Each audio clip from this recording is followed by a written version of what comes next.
So now IDBI bank limited अब देखिए 52 रुपये 40 पैसे का प्राइस आ चुका है और यहाँ पर थोड़ी सी तेजी हुई है। अगर हम देखें वो किस लिए हुई है, देखिए कुछ दिन पहले 3-4 दिन पहले एक न्यूज़ आई थी, उसमें आपने नाम नहीं पढ़े। अगर उसके नाम पढ़ेंगे किस किसने यहाँ पर बिड जो है ना वो अपना जाहिर किया, अपना इंटरेस्ट दिखाया है, उसमें 2-3 तो बहुत बड़े नाम शामिल है। तो अभी मैं आपको ये बात बताने वाला हूँ, इसके साथ साथ आप ध्यान रखिए, आप इसमें लॉस मत कर लीजिएगा।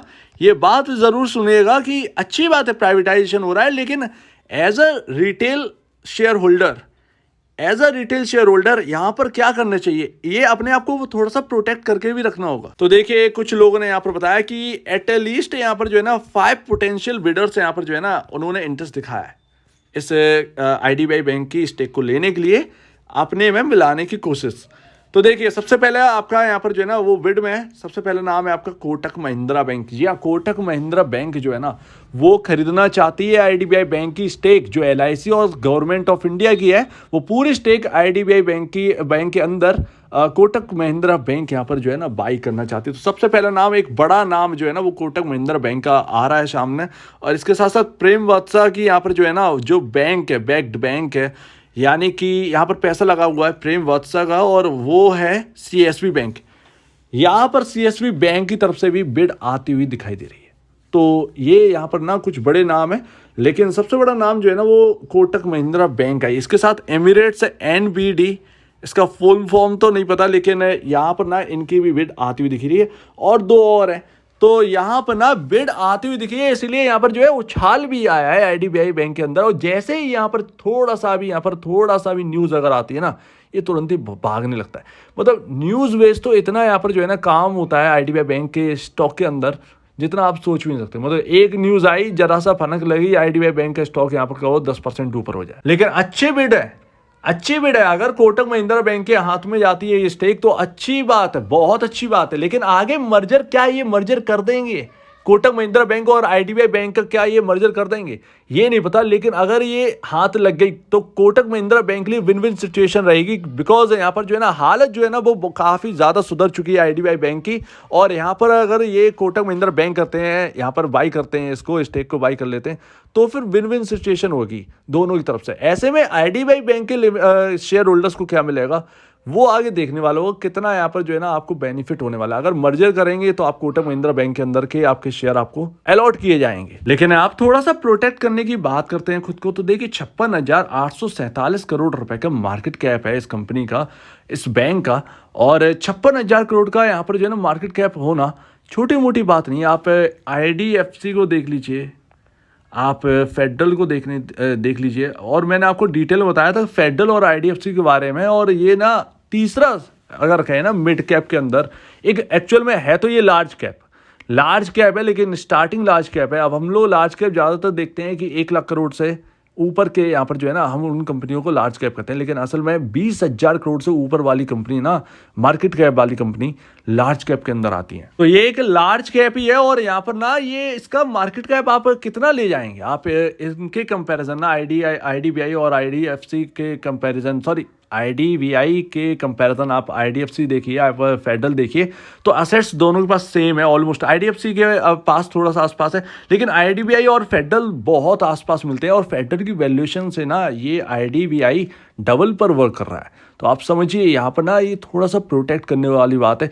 ये न्यूज वेस्ट तो भागेगा, ये तो क्लियर है। जैसे ही वो एक अच्छा बिडर है यहाँ पर जो है ना फिट बैठ जाएगा, आरबीआई के जो रूल्स के मुताबिक जो है ना फिट एंड प्रॉपर बैठ जाएगा, वो यहाँ पर जो है ना इस स्टेक को बाई कर लेगा, यानी कि गवर्नमेंट ऑफ इंडिया और एलआईसी की स्टेक को। और अभी अगर आप देखें तो पी रेशियो 17.63 है आपका, इंडस्ट्री पी 18.38 है। आप कहें बहुत है यहाँ पर जो है ना बहुत ज़्यादा महंगा है, नहीं महंगा तो नहीं है, लेकिन न्यूट्रल वैल्यूएशन पर आ गई। अगर इसका पी रेशियो 10 के आसपास होता है, मान लीजिए आईडीबीआई बैंक का यहाँ पर जो है ना स्टॉक का एक पी रेशियो है वो 10 के आसपास का होता, तब हम कहते हैं कि हाँ भैया बहुत ज़्यादा अंडर वैल्यूड है बाकी बैंक के कंपैरिजन।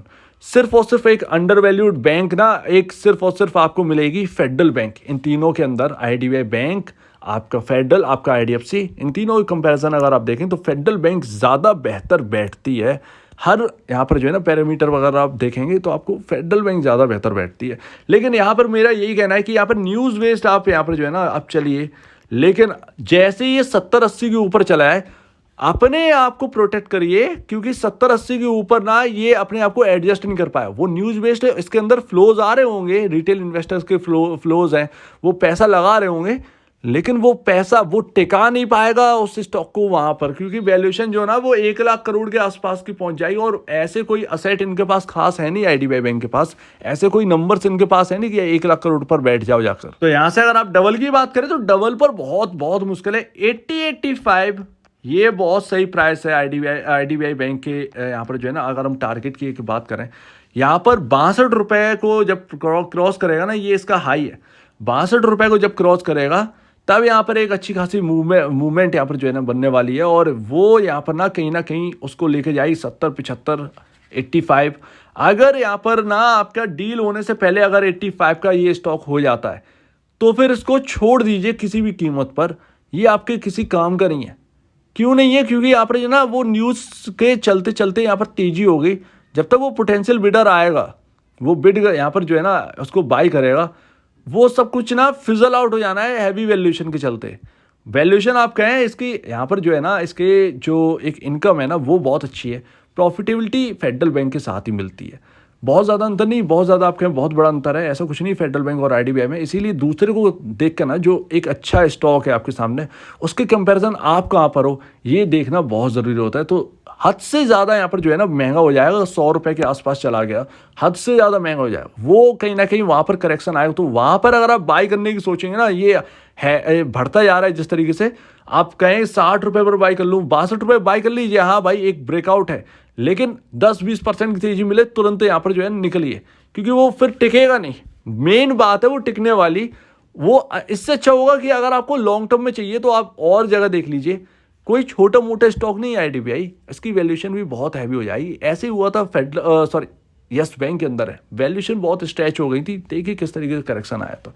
तो ऐसा हो जाए ये मतलब पॉसिबल तो नहीं है, लेकिन ऊपर टिक पाना, मार्केट के अंदर बहुत मतलब ऐसे स्टॉक्स हैं वो ऊपर टिक नहीं पाते हैवी वैल्यूएशन पर। इसीलिए मैं आपसे कह रहा हूँ कि हद से हद तक यहाँ पर जो है ना, जो होल्ड कर रहे हैं वो तो होल्ड करें, अगर पहले से होल्डर हैं उनको तो अच्छा खासा पैसा बन जाएगा 80-85 पर जाने पे। लेकिन अगर आप 70 पे लेंगे, 85 पर लेंगे, 80 पर लेंगे, तो फिर आपके चांसेस ना पैसा बनने के यहाँ पर कम है। तो अपने आप को प्रोटेक्ट करें, सबसे बढ़िया यही है बस। तो उम्मीद है आप बात को यहाँ पर समझ रहे होंगे, मैं ऐसा क्यों कह रहा हूँ। हैवी वैल्यूएशन हो जाएगी अगर 85 के ऊपर और ज़्यादा निकलेगा, तो हैवी वैल्यूएशन हो जाएगी। उस वक्त तो मार्केट इसको कैसे लेगा? 1-2 दिन न्यूज़ का असर रहेगा, 2-4 दिन रहेगा भाई, इससे ज़्यादा नहीं रहने वाला। फिर वापस ना वही चीज़ देखने लगी, अरे ये इसका पी रेशियो अपने इंडस्ट्री पी से बहुत हाई निकल गया है, आईडीबीआई बैंक लिमिटेड के अंदर ना करेक्शन आना बाकी है। तो ऐसी बातें ना चलने लगी, उस पर फिर जो ट्रेडर्स हैं वो अपना रुझान रखने लगेंगे। तो न्यूज़ बेस्ड यहाँ पर तेज़ी तो होगी, लेकिन वो तेज़ी फिजल आउट हो जाएगी अगर हैवी वैल्यूएशन हो गई तो अपने आप को बचाएं। 62 रुपये 50 पैसे के आसपास का जो लेवल है, जो यहाँ पर टॉप बना था, उसके बाद आपका लेवल लगा था 45 के आसपास, 42 के आसपास का आया था ये स्टॉक। वहाँ से एक अच्छी खासी एक अपसाइड दिखा चुका है। अगर आप देखें तो 10 रुपये ऑलमोस्ट यहाँ पर 20%, 25% के आसपास के यहाँ पर आपका रिटर्न बन के मिल रहा है। तो इतना 25% आपको निचले लेवल से रिटर्न मिल रहा है। बहुत ज़्यादा यहाँ पर न्यूज़ आएगी तो 80-85 बहुत ज़्यादा अच्छी बात यही रहेगी। इससे ऊपर आपको नहीं देखना है। आईडीबीआई बैंक के अंदर बहुत वैल्यूएशन बहुत हैवी बैठ जाएगी। सो उम्मीद आप पूरी बात को यहाँ पर समझे होंगे। 62 रुपये 50 पैसे के ऊपर एक नई तेजी, वो टॉप बना था, वो टॉप क्लियर हो जाएगा तो एक अच्छी खासी तेजी। ध्यान रखिएगा, अगर न्यूज़ से पहले मतलब डील होने से पहले अगर ये 62 रुपये क्रॉस करके 70 रुपये 75 रुपये हो जाए तो इससे दूर रहें, ज़्यादा बेहतर रहेगा। लेकिन अगर न्यूज़ से पहले अगर ये डाउन भी अगर मिलता है, अगर यही मिलता है 40 रुपये के आसपास, ठीक है ना, 40 रुपये के आसपास, क्योंकि वोलेटाइल बहुत रहेगा। अगर ये मिलता है 42 रुपये, अगर आपको मिलता है 45 रुपये, तो फिर एक अच्छा पैसा बनाने का मौका है। फिर आपको 25-30 रुपये का गेन हो सकता है। तो उस वक्त इस चीज़ पर नज़र रखिए। हैवी अगर हो गया होगा तो छोड़ दीजिए, अगर सस्ता है तो फिर इसको यहाँ पर जो है ना न्यूज़ के हिसाब से यहाँ पर चलने की कोशिश करिए। ये आपको 25-30 रुपये का चाल दे सकता है न्यूज़ पर। सो उम्मीद आप पूरी बात को यहाँ पर समझे होंगे। ये डील एक्सपेक्टेशन है कि आपके 2024 के इलेक्शन से पहले ही हो जाए।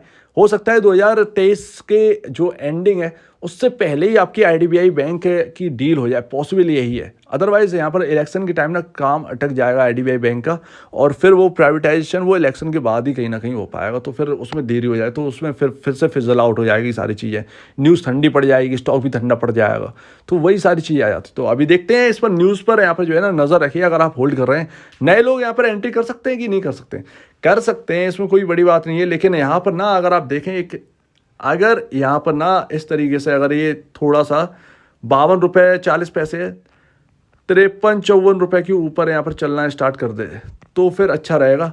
अदरवाइज ये यहाँ से कहीं ना कहीं टॉप बनाकर फिर नीचे आ जाएगा, तो फिर ये यहाँ पर रहेगा। तो न्यूज़ बेस्ड है, जो भी है न्यूज़ बेस्ड है, और न्यूज़ बेस्ड स्टॉक के अंदर आप जानते हैं कि वॉलीटिलिटी ज़्यादा होती है, अप एंड डाउन्स रहते ही हैं, तो वही देखना होगा। लेकिन ले सकते हैं, लेकिन स्टॉप लॉस के साथ ही लीजिएगा, ज़्यादा बेहतर होगा। सो उम्मीद है आपको पूरी बात अच्छी लगी होगी। आपका क्या कहना है इसके ऊपर कमेंट सेक्शन में कहिए, और अगर आपको इस वीडियो को प्रॉब्लम है, कुछ पूछें, कुछ बताएं, कुछ कहना है तो प्लीज़ कमेंट सेक्शन में कहिए। और अब दीजिए वीडियो देखने के लिए बहुत धन्यवाद दोस्तों।